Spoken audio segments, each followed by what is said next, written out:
I can do it is to do a live every day for 30 days. And that way I can be an inspiration to whoever wants to listen to it. And it's really hard to look at your hair. Duh. Okay, sorry. I wish I could start all over, but it's too technical for me. So, but the goal is to go live every day, just talk about 5 or 10 minutes. It's about inspiration. I'll be talking about the Buddhist monastery that has changed my life. I'll be talking about the Jinkies, which has changed my life. I'll be talking about Real Healing Method that also changed my life, and just talk about everyday stuff. So today, what has inspired me is to talk about going home and about arriving at home. So with that, I am going to be looking at notes, and that's only because I don't want to get lost in what I'm saying. And if I get to the point, or when I do, that I can just do it and make sure I've stayed on the topic and have kept your attention, then absolutely I will do that also.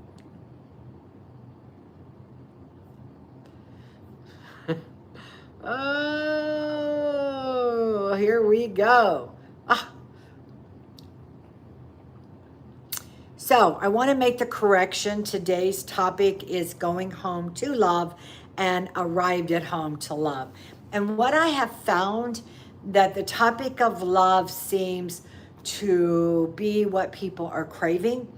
And that is because that's what we all want, is love, right? We all want to know that we are loved and we're powerful and we're appreciated and life is worth living. So going home to love, I want to give you a little bit of information about that. From the moment we take our first breath until we take our last breath, we as human beings that are on our spiritual path, is to feel a deep sense that there is so much more to life than what the world shows us, right? I believe we have a yearning, at least I did, to awaken the inner self. I spent about 30 plus years wondering where God was, knowing that she was the creator of all there is. I came from a religious background. I was taught that God was a man. I was taught or felt like God was on a throne somewhere in the ethers and he was angry.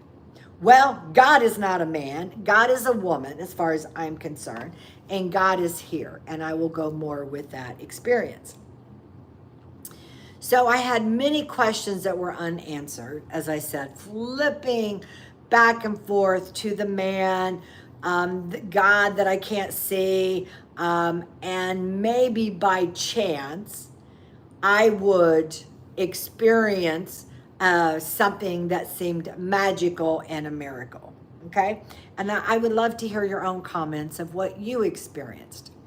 So at the end of 2010, 2011, I deeply desired to know my spark. And my spark is my soul, a yearning to go home. And I remember during that time, with that feeling of going home, that, and I'm not talking about a physical death of where's the pearly gates, that religion talks about. I'm talking about this inner feeling of there is more to life. And I know I have a soul, so I want to know the soul. I want to communicate with the soul. And I want to know that my soul is hearing me and communicating back with me. I just didn't want to make this up, right? So in prayer, you're taught, well, be earnest and God, I'm grateful, I want this, I want that.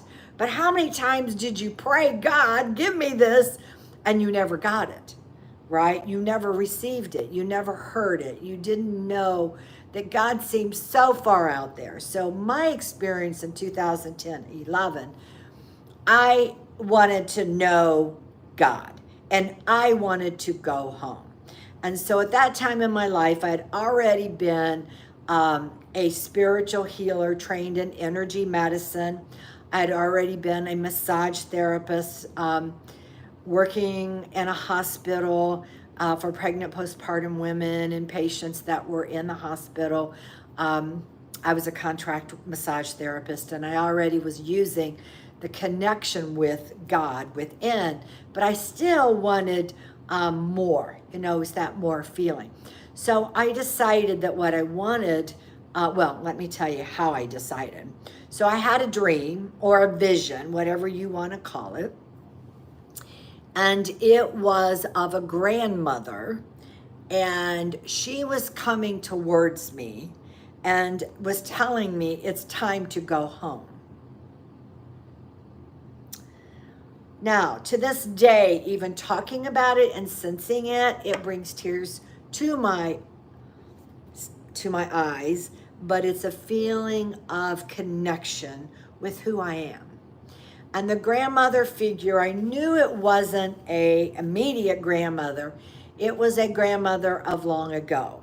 And I learned then after that, I did have in the lineage a Native American grandmother. And it was far back. And it didn't matter how far back it was. She came to me and told me it was time to go home. So I had connected and already heard about One White Horse Standing. He is a Native American that is out of Cleveland, Ohio. He is a businessman, brilliant man, written many books on finances, and also had studied Gestalt therapy and was doing workshops that you learned to be a shaman, but you did it through the medicine wheel. And so I was drawn to go to Cleveland and go to some other areas where he taught his workshops. And they were life-changing. It was literally life-changing. And so that began to open up more to who I was. And I was very attracted to the shamanic energy. I was very attracted to the indigenous culture and felt there was so much more than what I had already studied. And it began to be something that was already me. It was already there. So ask yourself, do you have something that you have inspiration, dreams about that you want to follow? Something that maybe you can relate to what I'm talking about. And I would love to hear about it if you have. And so during this time, I had many times of tears just rolling down my face, thinking and feeling about going home and having hard cries about wanting to know more of who I was and what that meant. Now, at the same time, I already had a history of working with angels and working with the archangels and the angels that are with us all the time, and cherub angels, and are the angels that walk with us every life, right, that are with us. So I already knew that. So for me, my gift was bringing angels and the shaman practices together, that I was going to teach cosmic energy and walking on this planet of Gaia, that all of that was going to go together. And so that's what I did. And that's what I followed, and had many, many shamanic experiences myself, and shared my gifts working on the physical body that consists of the emotional body, the mental body, the spiritual body of individuals. I love the work, and if you want to know more, let me know. I now do more of a guiding. I guide people through all the things that I was getting already, but I've gone deeper into that, because if I can show you and guide you to tap into your own God self, your own power, then that's more important than me actually working on the physical body, even though I still, like I say, have sessions. Okay, now we're going to fast forward it to arriving at home to love, or arriving at home in love, however you want to say it. So here, that was 2010-11. Here I am, fast forward to 23, and I have an opportunity the very first time to go visit my son, my youngest son, who decided to become a Buddhist monk. He was not a Buddhist when he became a monk, but he became a monk, a Buddhist monk. So I don't think it really matters. It's with Thich Nhat Hanh's foundation and his beautiful teachings. And it wasn't until I went to the monastery that I began to understand, because I had a lot of fear. I didn't understand, why did my son want to become a Buddhist monk? Now that's a whole other story, and I do talk about that when I do my videos on Monday about conversations with a little Buddhist mom.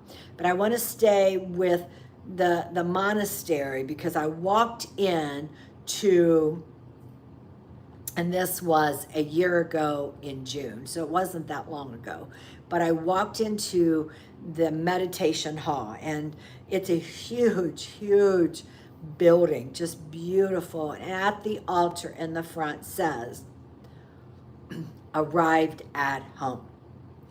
And all I could do was smile, and all I could do would be in gratitude, because I knew that there again, was home, that I was experiencing even deeper what it means to go home. And so that's exactly what I did. Was every time I go and every day I experience more arriving at home.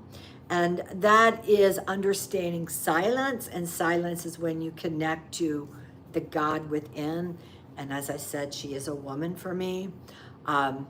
So as I know the spark is inside of me, and as I know my soul is here and I have access to the Holy Spirit, which is in here, I began to realize, and I was be able to say that I am the creator. If the spark is in me, I am God. I am the creator. So you may agree with me and you may not. I'm not here to get your approval. I'm here to share my experience. And if you would like to awaken more to that immensible size of creator in you, because we all are one, we're all made from the same pool of the universal God. And we have so many more powers than we can imagine. And life is about the journey to awaken up more to who we really are, to claim that innate power and ability, and to know that we can experience the magic of life, and we can experience all that we're here to do. If you've listened to me before, I talk about the big, great change of the world. And we know the last 4 years that our eyes have opened more and more, and life has changed, and it will continue to change, because our planet is in a beautiful place of enlightenment, of transitioning to the 7th dimension, and which is just the beginning of it all. It really is. And so I invite you to become more aware of that, because you have access to that energy, and to become more of your own God self. And to do that, you do have to go in and you do have to do some deep cellular release and the core release. And that helps you to open the heart fully, completely open your heart, to be at peace, to be in love with you, and to give more to humanity, and to see the innocence and the compassion without judgment of just loving people. So I do challenge you, or I ask you to look at this. Maybe not a challenge is not the right word, but to really dive into your divinity. And when you do that, then your energy will raise. If you're a light worker, if you're someone that's been on your spiritual path like me for forever, eons, you may think that 5D is the way to go, but 5D is still sandwiched between duality and non-duality. So if you can look at that, non-duality is when you're no longer thinking of judgment, you're no longer criticizing, you're just being in love and being the observer of life, not taking things personal, reacting. And so if you're at that, you think, well, I thought 5D was all. No, you can't get to 7D by being at 5D. You have to keep raising your vibration. And I hope to be an inspiration for you too, because we all are here to ascend. If you want to ascend and go to that higher place and be here on earth, you can do that. Why not? You know, we have the power to create whatever we want in life. You want to become younger in appearance and you want more in life, you can have all that. You use your imagination and your feeling, and you can create from such divinity. So that's my wanting to bring that up for you. Please go join my YouTube channel and let's spread the love. I do try to have always my YouTube videos up every week. And this is like, I'm doing a Facebook Live. I don't do a lot of Facebook Lives, but I am going to commit to doing that for 30 days. Even if I'm traveling somewhere, I'll just get on and do a Facebook Live. So I invite you to share what I'm talking about if you feel connected to it. And let's all show up more in our authentic self, the God within, and let's walk our path of clarity, of confidence, of strength, of courage to ignite all that we are. So thank you.